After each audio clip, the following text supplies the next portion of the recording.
பிறகு ஒன்று ஜெயிக்கிறதோ அப்பயே உன்னோட சாபம் நிவர்த்தி ஆயிடும், நீ கிளம்பி வந்துடும். அப்புறம் லங்கையோட ராஜாவே மாறி போயிடுவான். அதனால நான் கிளம்புறேன், உன்னால சபை மோதிரத்தை அடைஞ்சேன், நீ போய் லங்கையை சுற்றி பார்த்துக்கோ அப்படின்னு சொல்லிவிட்டு அவ கிளம்பி போக இவர் பின்பக்க வழியாக இடது கால அடுத்து வச்சு சக்கரேதபாதம் சத்யஞ்ச சத்ருனாம் சதுர்முக்தனி. எல்லாம் நம்ம பாரத தேசத்துல எல்லா சம்ஸ்காரம், எங்க போனாலும் வலது கால எடுத்து வைக்கணும், வலது கையை தான் காமிக்கணும். இடது கால எடுத்து வச்சு எங்க போகணும்னா சண்டைக்கு போகணும்னு. சண்டைக்கு போறதே வலது கால எடுத்து வச்சு போகிறாரு.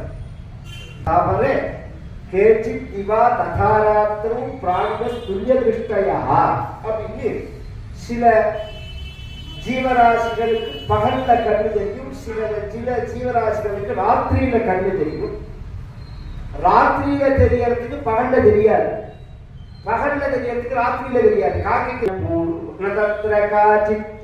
பிரமத பிரசக்ய வீரியோபபன்னேன லப்தாஹ நச்சான்ய காமாபி நச்சான்ய பூர்வா வினாவராருகாம் ஜனகாத்மசாந்தாம்.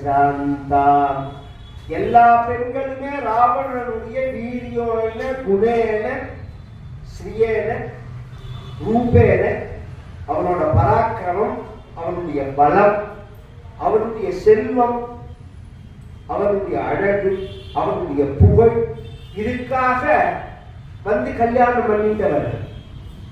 ராவணன் அவளை விரும்பாத ஒரு பெண்ணை தொட்டான், அவன் சீததான். வேகவதியை தொட போறதுக்குள்ள அவன் நெருப்புல விழுந்தான்.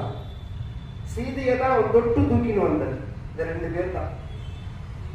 பக்கத்துல படுத்துக்கிட்டவர்களுக்கு அவதான் பக்கத்துல விஷயம் மண்டோதரின்னு பேரு.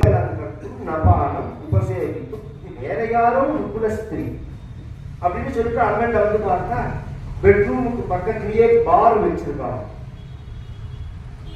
பான பூமி ராமாயணத்துல இருக்கு.